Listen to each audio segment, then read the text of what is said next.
to Our Future is Kind, a podcast exploring how we build the future we want to live in, one kind act at a time. I'm your host, Michael G. Neece, president of Our Future is Kind, and your trusted companion as we search out kindness strategies we can use in our everyday lives. Together, as we chase the idea of building a kinder future, we will interview experts in kindness, team building, human motivation, corporate culture building, relationships, plus politicians, artists, and those with a vision for a healthy and kind future, one we all want to live in and deserve to enjoy together. In addition to interviews, we will consider positive depictions of humanity's future in art, literature, movies, and media. And we will issue kindness challenges each week, give an update about Our Future is Kind, the company, and what it's doing to stay true to its mission. So, let's dive in. Erin Herman has been an executive for UNICEF and at St. Jude's, both organizations being defenders of children and families. Her newest venture is as a consultant and professional keynote speaker, helping leaders infuse empathy, self-assurance, the secret strategies of change management, and so much more. Welcome to Our Future is Kind podcast, Erin Herman. Thank you so much, Michael. It is so nice to be here with you today. Well, it's no secret you are one of my favorite people. We have been in a speaker sisterhood ever since we met last year. And so I'm in awe of you, and I just gave an introduction of who most people would think of you as. But I want you to tell our audience, what makes you, you? Oh, I love that question. Well, you know, I'm a mom. I'm pretty basic, and I think that is what makes me me. I'm a mom. I live in Kansas City. I have a real profound love for just making true connections with other people, and I think my career has been a brilliant opportunity to meet people from all over the world and have various interactions that I think as a little girl, I never would have dreamed possible. And so for that, I feel just immense gratitude. I think also within that space, I've learned so much about myself, ways in which I want to pursue, ways in which I realize weren't beneficial. And so it's just ultimately having that opportunity to grow and evolve within life and all that it has to offer. Well, through that growth, I mean, you've had quite an amazing career as well. Can you just talk about, you've held some executive positions in these really amazing organizations. What's the thread that kind of runs through them? Yeah. I think for me, I have always been a steward of children, and I think they light up my life. And when I think about future generations, the more that we can do to educate, provide opportunities, and care for the children of today, that will ultimately define the type of society and future we'll have tomorrow. And so for me, it's been a top priority within all of the various roles that I've held to identify opportunities where I can think about collectively with my team members, what are the most pressing challenges children are currently facing? And then what are the sustainable solutions that we can present to help them ultimately sustain and scale their potential. And so within all those roles, I've had the opportunity to implement different practices, programs, policies, and solutions to help steward those challenges and opportunities. So you've done the micro on the family scale of raising children, and then you've done this sort of macro of caretaking lots of children. But you've also dealt with the organizational structures that make that even possible. Mm-hmm. So now that you are, a well-known, renowned keynote speaker, you talk about some of these processes in depth. And one of the things that I know you talk about is change management. Mm-hmm. So I was hoping, can you dig into that with us just a little bit to talk about, the theme of this show is all about kindness and building that future. How does kindness fit with change management? How do you infuse that? Yeah.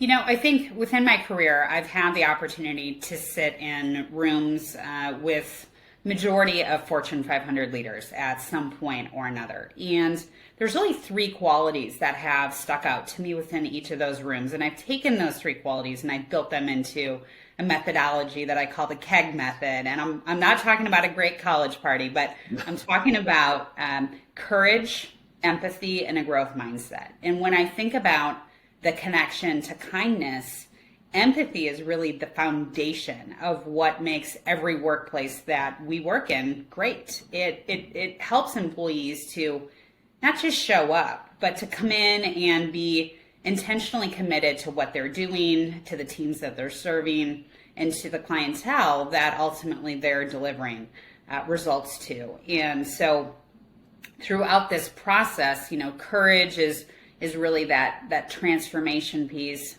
Empathy is the foundation. But then to make all of it succinct and sustainable, you need that growth mindset. And the growth mindset really entails embracing challenges and celebrating failures. And I think people oftentimes, when they experience difficult or tough times, oftentimes we look at ourselves with a lens that we wouldn't look at others with. We fail to give ourselves grace. We fail to recognize that failures aren't the end of the road. They're a redirection. And so anyways, my change management keynote is all about that. And I think it ties nicely to kindness because at the end of the day, how we interact with one another and building that foundation of empathy is crucial and ultimately critical to sustaining the other two elements of it. Well, you brought up one thing within that context that I think is so critical, and that's the self-care. That's the trying to make sure that you are okay. What happens if you're not okay and you're trying to, conduct change management? You're trying to involve other leaders and get people on board with a message, for instance. What happens if you're not taking great care of yourself? Yeah, no, and I think that's a great question because oftentimes, and I can speak just from personal experience, I thought as a leader, as a vice president within my roles, I needed to have all of the answers. I needed to show up a certain way. I needed to have everything figured out. The more I did that, the more I realized I was alienating the various employees that I wanted to ultimately be motivating. And what I came to recognize, Michael, is that people want to work for people that are human, not perfect. Because when you work for somebody that's human, they're relatable. And being human means you've got flaws. It means you don't have everything figured out. It means that you might not be having a great day. And that's okay. In fact, people respect you more for that. And that's what I talk about, and that's what I preach every day. But it was a hard lesson that I had to personally learn throughout my own tenure. And it's been rewarding ever since I realized that. So what you're saying is that it's okay for anybody listening in or watching this podcast right now. It's okay if they're not perfect all the time. Is that what I'm hearing? Absolutely. Yes. So everybody out there, you have permission from somebody who's lived it. So what do you do to keep yourself sane, to keep yourself well cared for and well tended to so that you show up as your best self? How do you? Yeah, there's really three main things that I like to do. I love lifting weights. I say I'm always a wannabe weightlifter because I'm always inspiring to be better. But I found that from a mindset perspective, it's a mental challenge, right? Because some days we don't feel like coming into the office. We don't feel like attending that meeting. We don't feel like going to the gym. It's a conscious choice. And when we do those conscious choices and we act upon them, we create a mindset for ourselves, a mindset that builds confidence, that allows us to know that we can tackle anything that comes our way and that we can persevere. And I think those small elements, they're nothing out of the ordinary, but they lead to extraordinary behavior. And so I enjoy weightlifting. I also like going for walks outside. I think the more that we can be with nature and we can look up from, oftentimes as a society, we get bogged down in impending timelines, missed deadlines, those tough feedback conversations on a Friday afternoon, the last minute changes we weren't expecting. We forget to ever look up. And so I think it's really important to step outside and go for a walk and reassess, reaffirm where you're at and where you want to go. And I do my best thinking when I just take that 30-minute break throughout the day. So that is just critical to me. And then the third piece I would say is I try and identify friends, family members, mentors, colleagues that I identify as high performers. And I say this because if you think back to high school, for example, it wasn't cool to sit in the front row. You always wanted to sit in the back row, goof off, laugh with friends. But statistics show that if you sat next to somebody that was a high performer, your own performance goes up by 15%. And if you sat by somebody that was a low performer, your own performance decreases by 25%. And so for me, ever since I read that statistic, I started to associate with people that I would classify as high performers because I knew at the end of the day, they were just going to make me better simply by that connotation and that synonymous interaction with them, that I can learn, I can grow, and I can better my own abilities by seeing how they act and how they show up. I've seen you on stage, and so I know that your high-performing status is really rock solid. I just love hearing you deliver your messages from stage and seeing you really shine there. I keep thinking about how kindness is something that you were trying to help spread as you were also giving away some of these great secrets, these strategies about change management and empathy and courage and whatnot. Can you just talk a little bit about, this new mode that you are approaching life through? Because, I mean, for a while as an executive, I assume that you were in a lot of high-powered meetings and you were trying to set vision and then communicate vision, and that's a little bit more behind closed doors. Now you are out, you are in front of people, and you are trying to get hearts and minds all on board to something. Can you talk about that difference? Can you talk about what it's like? Yeah. I think for me, it was ultimately, it came down to being resilient, right? Because oftentimes within those high-powered meetings, you are met with adversity. You're met with challenges. And it is simply asking yourself, how are we going to bounce back? What's the solution to this? How do I want to show up and respond to this? Do I want to be kind? Do I not want to be kind? Do I want to be proactive, right? And those are all of the questions that I think executive leaders get met with every single day. But what I can offer to that is your teams are watching you. Your teams watch how you show up. They watch how you respond. If you lead in authentic, vulnerable ways, they're going to show up that same way, and you're going to build a beautiful culture. Now, I haven't always shown up that way, and I think that's why now I can get on stage and I can speak about it and I can talk about what to do and what not to do, because I'm pretty sure I've made every mistake in the book. But on the flip side, I think I've also learned a ton of lessons along the way. And I think a few years ago, I changed my perspective on how I approach people, partnerships, relationships. And I switched one small thing that created a huge space for resilience. And I changed self-talk. I ultimately looked at, instead of what's happening to me, I changed that to what's possible because of me. So not what's happening to me, but what's possible because of me. And when I did that, I created these small spaces for resilience to thrive. And that created shared growth amongst teams, relationships, friendships. And Michael, when I did that, it's like the doors opened, right? And I stepped through. And now I want more for myself, but I also want more for every single audience that I speak to. I want to inspire, I want to motivate, but I want to do more than that. I want them to walk out of there thinking, what changes can I make in my life? Or how can I navigate what's quote unquote happening to me? And how do I make uncertainty into opportunity by switching my thought process to what's possible because of me? So there's one small shift and how you think about your impact and your place in the world, your place within a team.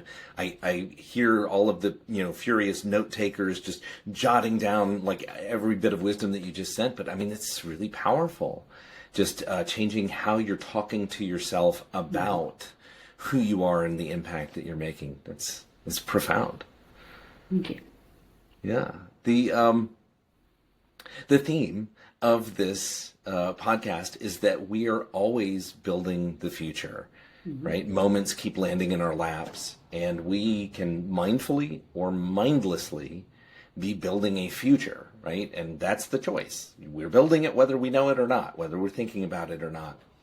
So I want you to, beam yourself with me into the year 2125. We have built the ideal future. We've done it. We did all the right things. I want you to tell me, what are you looking for in the year 2125 so that you have confirmation that we've done the good things. We've heard people, we've lifted each other up, we've, defeated pollution, whatever it is. What are those things that you look for to say, man, we've arrived? I think we will always continuously evolve. And I would almost say I don't ever want to say we've arrived, because if we're not continuously growing and evolving as individuals, as a society, we not only become stagnant, but we leave one another behind in some form or fashion.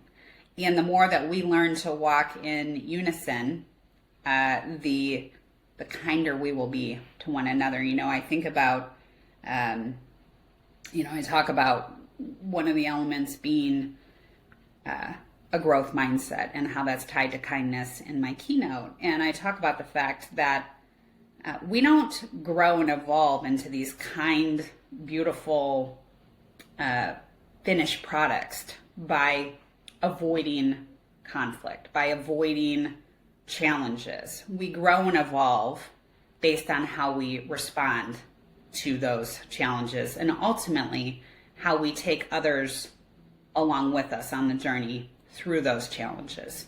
So I think in society, we are always going to have challenges, no matter what the future presents for us. But the better we can get at partnering with one another to walk alongside each other through those moments of adversity or through those challenges, the kinder we will become, the wiser we will become. That is the future society that I envision. We're no longer walking alone. We're walking together. Well, I can't wait to walk some of that path with you. That sounds really fun and hard, and worth it. Yeah. So the second part of the question is always, what are the kind, courageous acts that we need to get there? I think you've kind of answered that, but can you tell, the audience, like, what are the things you think we should be doing to really build that future, and to, even if we don't ever truly arrive, how do we get closer and closer over time? Yeah. I think it comes down to a couple different points. So I think one for me is vulnerability, and I've learned that the hard way. But the longer and the more succinct we can be when we're being vulnerable with people and really getting to the point of, hey, instead of reacting externally, but using our words and saying, I'm scared, I'm anxious about this, or I'm uncomfortable, or you know what, I need additional empathy right now. If we can lean into the words we're taught from when we're very little to describe how we're feeling and really shine with our vulnerability, that in turn has a symbiotic relationship with kindness, right? Because oftentimes people aren't going to turn their back when you're saying, I need support, or I'm feeling this way. Oftentimes people are going to show up to partner with you to help you through that. The next thing I think is just clarity, right? So we oftentimes go through situations, whether it's at work or within relationships, where there is a lack of clarity. And when there's a lack of clarity, people resort to making assumptions. And when assumptions are made, they're oftentimes misinformed, or they can muddy the water of where you're ultimately trying to go, whatever that future end goal is. So the more clarity we can provide up front, the stronger our messages, our relationships, and our communication will be on the back end. So that's just a really critical component. And then the last point is just giving grace to one another. Oftentimes we are quick to make judgments. We're quick to say, oh, they're different than me, or they don't live the same way I do. Why don't we give grace to other people? And if we started there, think about how our relationships would improve on the back end. And also I would say just an important little nugget, give grace to ourselves. We oftentimes, and that goes along my comment about self-talk, we're our hardest critic, our toughest critic. And that little voice we have to rewire every day. And once we learn to do that, we set ourselves free, because we live in these boxes that become our cages, our comfort zones. Brianna West always talks about our comfort zones becoming our cages. When we can step outside of the cage, we set ourselves free. And so those are the 3 points I would focus on. Those are great. Yeah, vulnerability and clarity and grace. I want to dig in for just a second on the clarity piece, because one of the things that I'm always talking with various guests about and various clients about is it's really great to be curious. When you're talking about people providing the clarity, it's almost like you're saying up front, make sure that people already know certain things. Mm-hmm. And God, that is so clever. That's what a great thing to think. Yeah, okay, it's great for people to be curious about us, but it's also really great for us to represent ourselves accurately and right, as fully as is needed for other people to kind of get it just from the get-go, because then they don't have to work as hard to get to us. Is that kind of, am I describing that the right way? Does that sound right to you? Yeah, absolutely. I think, eventually people are gonna come to realize who you are, right? And I think, it's a relationship. It's got 2 components to it. We have to understand that people have the capabilities to change, to grow, to evolve. No one is stagnant. I think about office gossip, for example. People form opinions about others based on what they hear. Mm-hmm. But what they're hearing may be assumptions or context of a situation that happened years ago. And then who I would encourage those people to think, well, who am I? Why am I leaning into that versus am I believing that people can change, people can grow? And when you see people with arms wide open and complete understanding, and you realize that, everybody grows and evolves in society, you start to see people differently. But in doing so, you allow people to show up as their authentic and true selves, because then people fear less judgment because people are acting in a way in which they're more open and understanding. So it's that dual relationship that I think ultimately leads to stronger and more successful partnerships, friendships, coworker relationships, etc. So what do you say to other leaders who are very critical of the idea that we need to be vulnerable, that we need to have this, curiosity about each other, and that we need to lead with a lot more honesty about who we are? I mean, what do you say to leaders who are like, all this emotional stuff is just too fluffy. I mean, let's get down to business and just do the thing and make the deliverables happen? Yeah. I can say a few things. I used to be like that, right? I was so focused on delivering results that I forgot about the most important part of the equation, and that's the people. Overnight, my team of 30 goes to a team of 1. So I can say, first off, I relate. The second piece I'll say is it taught me so many lessons about leadership moving forward. And I look at some of the most successful CEOs in our society. Herb Keller, CEO of Southwest Airlines. I think we can all agree Southwest doesn't have the nicest airplanes, but I think we can all say they have the nicest staff. And, I just rode on Southwest last week when I flew out to Portland, and I had spilled coffee all over. I took a sip of coffee and we hit turbulence, spilled it down my shirt.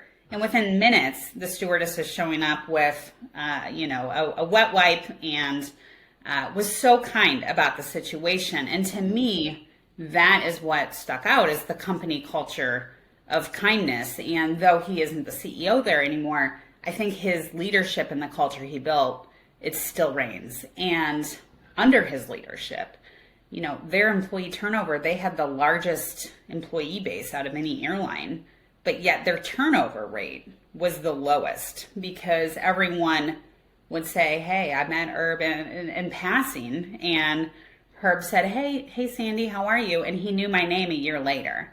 Or he worked with the junior staff, baggage handlers, people that were working the ticket counters.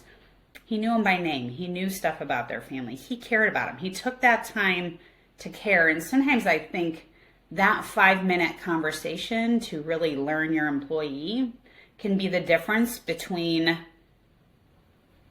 searching for a new candidate over the next 6 months and taking that quick moment to just connect. And ultimately, both of those still affect your bottom line. And so I would ultimately ask leaders, what type of culture do you want to build, and what kind of leader do you ultimately want to be at the end of the day? Great questions. Yeah, that's absolutely wonderful to think about the kind of impact that you can have if you do care and you learn about your people and you show them. I mean, it's amazing the kind of loyalty that you can get. So you are an inspirational person, and I am curious, what is it that keeps you inspired? What do you turn to when you want to think about this more beautiful culture that we're building, this greater future, children who are more protected and have more opportunities? What are the things that light you up? Yeah, I think other keynote speakers just bring new ways of perspective that I love to think about and identify, and go back to that self-talk of, have I ever thought about a situation like that? So, that's a huge value add. Simon Sinek comes to mind. You're a brilliant keynote speaker. I love your topics of kindness and your book that you wrote, The Future is Kind. Those types of, readings really stick out to me. Brene Brown, she always brings in new perspectives, new ways of thinking about things that oftentimes we as a society, we're so quick, or we're too busy, or we just take things for granted. And it's like you hit the stop button and you really have time to think and assess and question yourself as to how you show up or how you want to show up. And then I think just outside of reading and keynotes, I also like doing podcasts. I like listening to podcasts, different perspectives. There is just so many opportunities and avenues for self-growth, for additional kindness in our society. It's just looking up and looking out and saying, what are the resources available to me to help educate and humanize me, to make me a better human, and to also help me show up better to others. So everybody out there who's listening, hopefully you caught all of those book titles and some of those ideas of how to keep yourself inspired. We'll have all that in the show notes, of course. So Erin Harmon, what is next for you? What are you working on right now? Yeah, great question. Right now I'm speaking on 3 different topics. So I talk about change management, being a team sport, and I intentionally have changed an unsexy, unappealing topic of change management, and I really bring it to life through my keynote. And I make it funny, rewarding, enlightening, inspiring, and practical. And I serve that up through different tips and methodologies within that keynote. So I've been delivering quite a few keynotes around the topic of change management. I also speak on self-assurance as a superpower, and the fact that oftentimes we wait. We want to perfect our messages. We don't do something new or take a new endeavor on until we feel like we're 100% ready. But here's the secret. We're never going to be ready. We build confidence through doing, through acting, and through implementing. And so I talk to and share experiences with my audience, in addition to tools and resources, on how to take action and build self-confidence along the way. And through all of that, you build immense self-assurance, which becomes a superpower to take on anything in life. And then the third piece I talk on is helping women to play big in the workspace and leading into how to show up in meetings, conversations, having those crucial conversations that oftentimes we shy away or avoid, putting our names in for promotions, opportunities, new roles, unconditioning ourselves to some of the things that we've been conditioned to as a society growing up as little girls all the way up into the workplace. So, and helping them to manage all that in addition to a family, children, and all of the other relationships that we work to manage and have a beautiful life as a result of. So what would you say to somebody who is not a woman, who really wants to be an ally? I mean, you and I, we're in a sisterhood. You know that I am dedicated to, supporting you and the other people in my life who are of a feminine nature. Mm-hmm. But what advice would you give to somebody who doesn't know how to do it? Like, what do I do next? Mm-hmm. Yeah, I think it's with any gender, any race. It is just having understanding of one another and the way in which we all show up. There's no right or wrong way. There is just a simple baseline foundation of having empathy and kindness for one another. And when you have both of those components, you create the foundation of understanding, of love, of acceptance, and of realization, because we go on that self-guided journey of realization. We go on that guided journey of realizing that sometimes the most beautiful individuals are just beneath the shell. And once we take the shell off, we create wonderful relationships.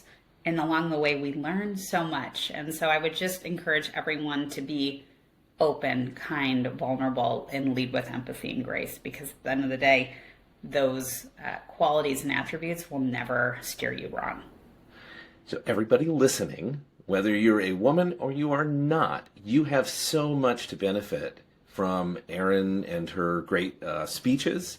So, Erin, how can people find out about where you're speaking next, or how can people hire you into their organization to deliver one of these dynamite keynotes? Absolutely. I love that question. Thank you. I have a website. So if you go to www.erinherman.com or www.theerinherman.com, both domains will link to my travel schedule and where I'm speaking next. I also am on TikTok, Instagram, LinkedIn, so please look me up and reach out. I would love to connect. And ultimately, I do different circuits and conferences, so hopefully I will see a lot of your audience out and about on the road. I hope that we share a stage someday so that I can hear one of those speeches live again. It's been a while. But yeah, everybody who's, furiously taking those notes, just look in the show notes or re-listen to the podcast and find out how you can connect with Erin. Erin Herman, it is such a joy to talk to you, and I really appreciate you spending the time here on the show. Thank you so much, Michael. I enjoyed it. It's wonderful to see you. For this episode's Kindness Challenge, challenge the norm of office gossip. If you have gossip in your workplace and others try to involve you, explain that you don't like to engage in gossip, that you don't talk about people who aren't present to defend themselves. If that's not much of a problem, try this. If you're a leader in your workplace and are skeptical about the return of investment of kindness in the workplace, pick up a copy of The Economy of Kindness by Linda M. Cohen, or The ROI of Kindness by Brian Biro, and take time to see the data supporting positive work culture impacts on the bottom line in the workplace. Want to stay inspired and see depictions of kindness in the world? As Erin suggests, find speakers who inspire you. Check out Simon Sinek's advice on how to approach life, easily searched up on YouTube. Find Brené Brown's Listening to Shame TED Talk.